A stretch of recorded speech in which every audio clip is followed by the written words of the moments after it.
नमस्कार दोस्तों, मेरा नाम अनुज है। टारगेट एग्जाम विधि चैनल पर आप सभी लोगों का स्वागत है। दोस्तों, आज की वीडियो में हम लोग साइंस और जीके के 20 प्रश्न हल करेंगे। ये बहुत ही महत्वपूर्ण प्रश्न है, ध्यान से देखिएगा। आइए शुरू करते हैं। पहला प्रश्न है, निम्नलिखित में से कौन सा एक संक्रामक रोग नहीं है? ऑप्शन इसमें ए वाला सही होगा।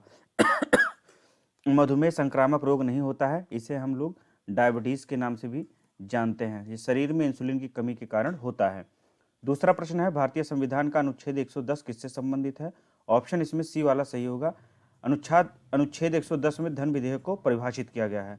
विधि निर्माण संबंधी अवशिष्ट शक्तियां संसद में निहित होंगी, ऐसा प्रावधान अनुच्छेद 248 के अंतर्गत वर्णित है।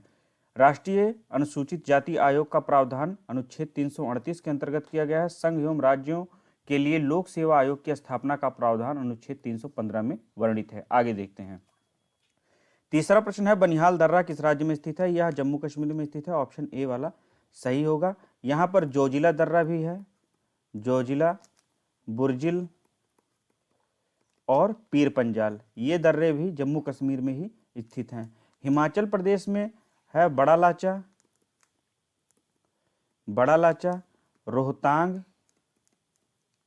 रोहतांग और सिपकीला। उत्तराखंड स्थित जो दर्रे हैं उनमें से लिपुलेख है, लिपुलेख, माना और नीति दर्रा। सिक्किम में एक प्रसिद्ध दर्रा है जो जयलेपला के नाम से प्रसिद्ध है। यह एग्जाम में बहुत पूछा जाता है, याद रखिएगा कि जयलेपला दर्रा सिक्किम में स्थित है। चौथा प्रश्न है, अशोक के 14वें शिलालेख में निम्नलिखित में से किसकी व्याख्या की गई है? तो जो अशोक का 14वां शिलालेख है वह व्याख्या करता है कि अशोक ने जनता को धार्मिक जीवन बिताने के लिए प्रेरित किया था। ऑप्शन आपका सी वाला सही होगा। आत्मनियंत्रण की शिक्षा दी गई है, ऐसा किस में है व्याख्या? तो 6वें शिलालेख में है। अशोक के 6वें शिलालेख में आत्मनियंत्रण की शिक्षा दी गई है। अशोक ने मनुष्य एवं पशुओं दोनों की चिकित्सा का व्यवस्था का उल्लेख अपने दूसरे शिलालेख में किया, दूसरे शिलालेख में। और अशोक ने आदेश दिया कि राजा और उच्च अधिकारी हमेशा प्रजा के बारे में ही सोचें, ऐसा वर्णन 10वें शिलालेख में वर्णित है। आइए आगे देखते हैं। पांचवा प्रश्न है, बिहार स्थित वन्यजीव अभ्यारण्य कौन सा है? बिहार में कैमूर वन्यजीव अभ्यारण्य है। ऑप्शन बी वाला सही होगा। पलामू या बेतला वन्यजीव अभ्यारण्य झारखंड में है, झारखंड में। डाम्फा वन्यजीव अभ्यारण्य मिजोरम में है, मिजोरम में। और गुन्नोंगर वाइलम वन्यजीव अभ्यारण्य मेघालय में है। छठवां प्रश्न है, निम्नलिखित में से कौन सा शहर स्वर्णरेखा नदी के तट पर अवस्थित है? स्वर्णरेखा नदी पर स्थित जमशेदपुर है। जमशेदपुर नासिक गोदावरी के तट पर है, गोदावरी। अहमदाबाद साबरमती के तट पर है। और मथुरा यमुना नदी के तट पर है, यमुना नदी के तट पर दिल्ली भी है और प्रयागराज भी है। एग्जाम में आ सकता है, याद रखिएगा। सातवां प्रश्न है, निम्नलिखित में से कौन सी समिति का गठन बीमा क्षेत्र में सुधारों से संबंधित है? तो जो मल्होत्रा समिति है यह बीमा क्षेत्र में सुधारों से संबंधित है। ऑप्शन इसमें सी वाला सही होगा। रेखी समिति अप्रत्यक्ष कर से संबंधित है, अप्रत्यक्ष कर से संबंधित रेखी समिति है। खुसरो समिति दोस्तों कृषि ऋण प्रणाली से संबंधित है, कृषि ऋण प्रणाली। और रंगराजन समिति भुगतान संतुलन से संबंधित है, भुगतान संतुलन। आइए आगे देखते हैं।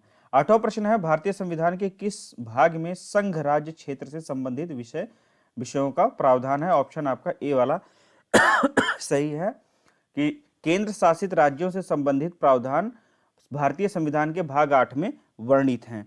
भाग 9 में पंचायतों के बारे में बताया गया है, पंचायतें भाग 9 में है। भाग 9 के का में नगर पालिका है। 9 के खा में सहकारी समितियां संबंधित प्रावधान है, सहकारी समितियों का वर्णन है। आगे देखते हैं। भाग 18 में आपात उपबंध है, आपातकालीन उपबंध। देश में किसी भी तरह का आपातकालीन स्थिति आती है तो जो इमरजेंसी लागू की जाती है उसका प्रावधान भाग 18 में किया गया है। भाग 17 के अंतर्गत राजभाषा संबंधी प्रावधान वर्णित है। आगे देखते हैं। अगला प्रश्न है, निम्नलिखित में से फ्लोरिजेंस पादप हार्मोन किस तरह पौधों को प्रभावित करता है? जो फ्लोरिजेंस हार्मोन होता है वह फूल खिलाने वाला हार्मोन कहलाता है। ऑप्शन आपका ए वाला सही होगा। पौधों के जख्म भरने में ट्राउमेटिन हार्मोन जिम्मेदार है। ट्राउमेटिन हार्मोन का निर्माण घायल कोशिका में होता है और जिससे कि घायल जो पौधे होते हैं उनके सभी जख्म भर जाते हैं। अगला ऑप्शन देखते हैं। फलों को पकाने में सहायक मादा पुष्पों की संख्या में वृद्धि आदि का कार्य कौन करता है? तो यह एथिलीन हार्मोन करता है। Ethylene hormone. कोशिका विभाजन और विकास में, एक सेकंड, कोशिका विभाजन और विकास में सहायक है साइटोकाइनिन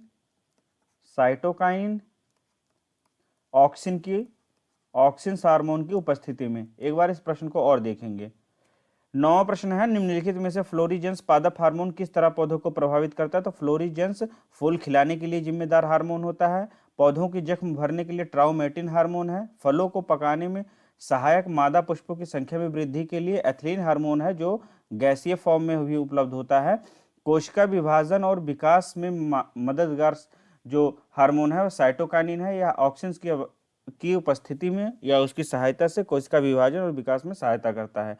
10वां प्रश्न है, विश्व खाद्य दिवस किस दिन मनाया जाता है? दोस्तों, विश्व खाद्य दिवस 16 अक्टूबर को मनाते हैं। ऑप्शन आपका सी वाला सही होगा।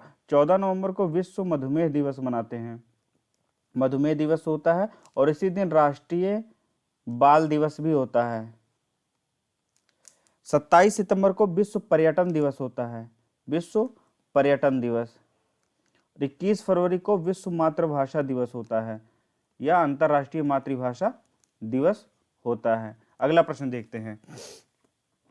10वां प्रश्न है, भारतीय प्रतिभूति और विनिमय बोर्ड का मुख्यालय कहां पर स्थित है? अर्थात securities and exchange board of India, जिसे हम लोग शॉर्ट फॉर्म में सेबी जानते हैं, इसका मुख्यालय मुंबई में स्थित है। इसकी स्थापना 1988 में हुई थी और इसको 1992 में संवैधानिक मान्यता प्राप्त हुई थी। यह भारतीय शेयर बाजार को विनियमित करता है। 12वां प्रश्न है, निम्नलिखित में से कौन सी कक्षा को मौसम निगरानी उपग्रहों को रखने के उद्देश्य से सबसे उपयुक्त माना जाता है? तो जो भू स्थिर कक्षा होती है, जियो स्टेशनरी कक्षा होती है, यहाँ पर वेदर मॉनिटरिंग जो सैटेलाइट्स होती हैं उनको रखने के उद्देश्य से सबसे युक्त जगह मानी जाती है। ऑप्शन ए वाला सही होगा। 13वां प्रश्न है, कोर्टाना क्या है? कोर्टाना विंडोज 10 के लिए ध्वनि आधारित एक व्यक्तिगत सहायता है कोर्टाना। नेक्स्ट क्वेश्चन पर आते हैं। 14वां प्रश्न है, वह तकनीकी जिसके द्वारा डेटा को कूट रूप में परिवर्तित किया जाता है। जो डेटा है वह कूट रूप में अर्थात कोडीय भाषा में उसको परिवर्तित करते हैं, जिससे कि अनाधिकृत व्यक्ति द्वारा इसे आसानी से नहीं समझा जा सके को क्या कहते हैं? इसे इंक्रिप्शन कहते हैं।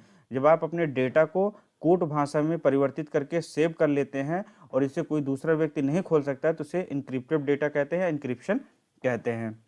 15वां प्रश्न है, इंडियन अनरेस्ट पुस्तक के लेखक कौन है?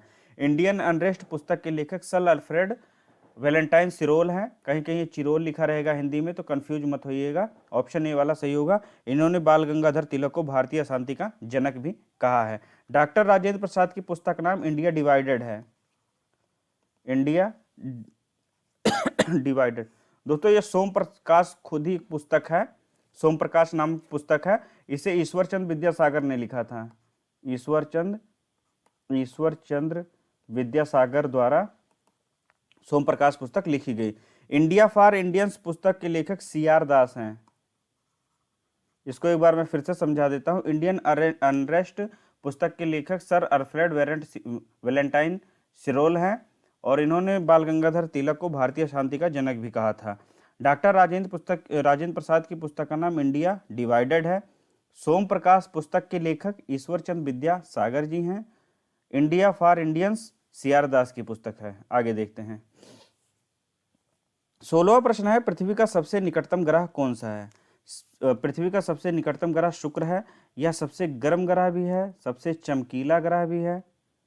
इसे भोर का तारा या सांझ का तारा के नाम से भी जाना जाता है। यह पृथ्वी का भग्नी ग्रह भी कहलाता है क्योंकि इसका घनत्व, आकार और व्यास पृथ्वी के ही समान है। यह सभी ग्रहों के विपरीत अर्थात क्लॉकवाइज चक्रण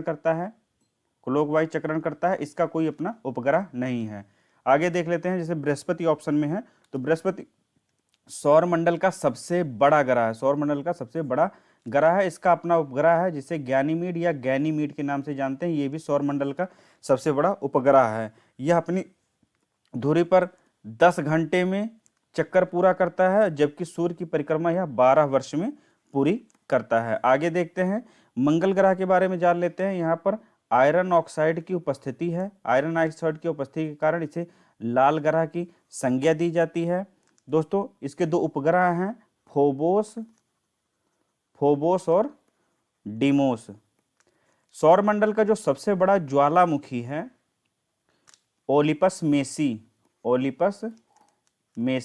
ये भी यहीं पर स्थित है। सौरमंडल का सबसे बड़ा ज्वालामुखी मंगल ग्रह पर ओलिपस मेसी है। और जो सौरमंडल का सबसे ऊंचा पर्वत है निक्स ओलंपिया, सबसे ऊंचा पर्वत सौरमंडल का, वह भी मंगल ग्रह पर ही स्थित है। यह हिमालय से भी 3 गुना ऊंचा है। लास्ट ऑप्शन देख लेते हैं, शनि ग्रह के बारे में थोड़ा जान लेते हैं। शनि ग्रह सौरमंडल का दूसरा सबसे बड़ा ग्रह है, सबसे बड़ा ग्रह सौरमंडल है। और इसके चारों ओर एक वलयाकार पट्टी है, जो मोती प्रकाश की एक पट्टी है, और इसके वलयों की संख्या 7 है। ये जो वलय हैं ये 7 हैं।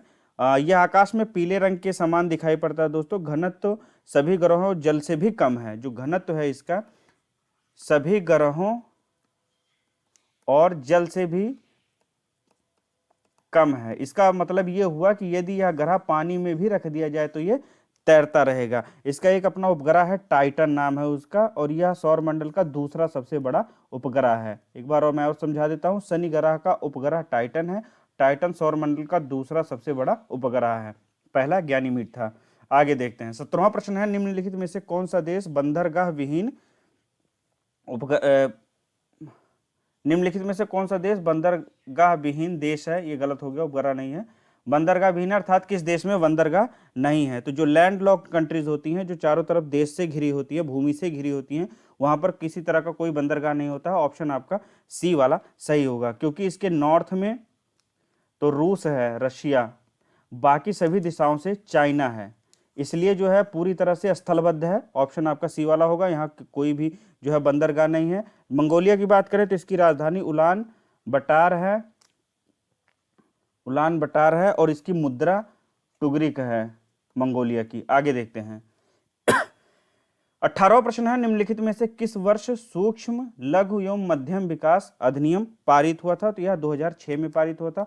ऑप्शन आपका ए वाला सही होगा। एक सेकंड दोस्तों निम्नलिखित में से फिर से इस प्रश्न को देखते हैं, निम्नलिखित में से किस वर्ष सूक्ष्म लघु एवं मध्यम विकास बैंक अधिनियमित हुआ था? तो यह 2006 में पारित हुआ था। 19वां प्रश्न देखते हैं, 19वां प्रश्न है, इनमें से किस बैंक की स्थापना आयात और निर्यात बैंक के रूप में हुई थी? तो ऑप्शन इसमें सी वाला सही होगा। एग्जिम बैंक, जिसे हम एक्सपोर्ट इंपोर्ट बैंक के नाम से जानते हैं, एक नॉन बैंकिंग फाइनेंशियल इंस्टीट्यूट होता है। इसकी स्थापना 1982 में की गई थी। आगे वाले जो प्रश्न है इनको भी देख लेते हैं। जैसे सिडबी है, सिडबी को फुल फॉर्म होता है small industries development bank of India. इसकी स्थापना 1990 में की गई थी और इसका मुख्यालय है यह लखनऊ में स्थित है। नाबार्ड का फुल फॉर्म होता है national bank for agriculture and rural development. इसकी स्थापना 1982 में हुई थी और इसका मुख्यालय दोस्तों मुंबई में स्थित है। इसे एक बार आप लोग देख लीजिएगा, शायद नाबार्ड की स्थापना 1982 में हुई थी, मुझे डाउट हो रहा है, और इसका जो मुख्यालय है ये नाबार्ड में ही है। IRDA का फुल फॉर्म होता है इंश्योरेंस रेगुलेटरी डेवलपमेंट अथॉरिटी, भारतीय बीमा विकास प्राधिकरण, ऐसा ही कुछ है। आगे देख लेते हैं, 20वां प्रश्न है, आत्मघाती थैली किसे कहते हैं? आत्मघाती थैली दोस्तों लाइसोसोम को कहते हैं, या सुसाइड वेसिकल कहा जाता है। माइटोकॉन्ड्रिया होता है कोशिका का शक्ति केंद्र या power house of the cell. जो कोशिका का शक्ति गृह होता है वह माइटोकॉन्ड्रिया होता है। गोल्जी का होता है ट्रैफिक पुलिस या कोशिकाओं का यातायात प्रबंधक। राइबोसोम होता है प्रोटीन